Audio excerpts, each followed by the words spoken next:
თორმეტ წელს დაბადებული ზაზა გაგიძე ხასიათს და პირად ნომერი ზაზა ხასიათის წერია. და რით შეიძლება მიყენებული იყოს იგი. ამბობს ექსპერტის წინაშე დასმული კითხვები. რა სახის ხარისხის ლოკალიზაცია და ხანდაზმული დაზემები აღნიშნება? საწერია ასეთი კითხვა აქეთ ნახეთ.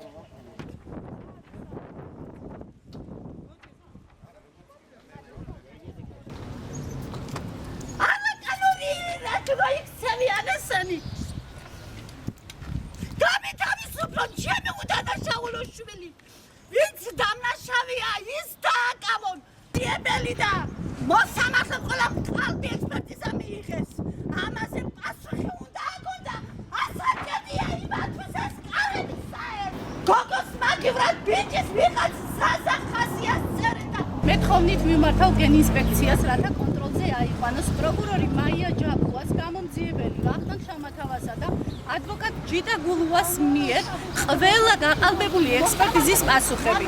ამ გაყალბებული ექსპერტიზის შედეგად უკვე მესამე თვეა ჩემი ძმას პატიმრობაში იმყოფება.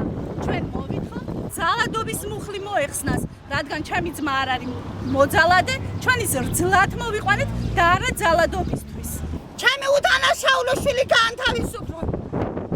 ექსპერტები ყველაფერი გაყალბებულია. თავიდან გაყალბებული ექსპერტები ქეცი, ექსპერტიზა ქეს სამედიცინო დაზგები ყველაფერი გაყალბებულია.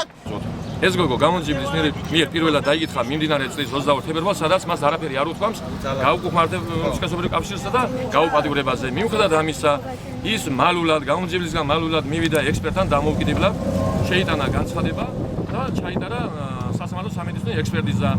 ექსპერტმა 27 თებერვალს გასცა დასკვნა თითქოს და ეს იყო ქალიშვილი სქესობრივი კავშირის დამყარების დროს და უკანა თანზე ჰქონდა სქესობრივი ძალადობის ნიშნები. არსებით განხილვა დღეს ეწევა ფაქტია რომ გამოძიებამ უკანონო მართა წინა სასამართლოს თომას მიმაჩნია რომ უკანონობა ბევრი რაღაცები ჩაიდინა, მაგრამ არსებით განხილვის დროს ყველაფერი უნდა შეჯამდეს და ვფიქრობ რომ და მჯერა რომ სიმართლე კურსში ამს და სიმართლე დადგინდება.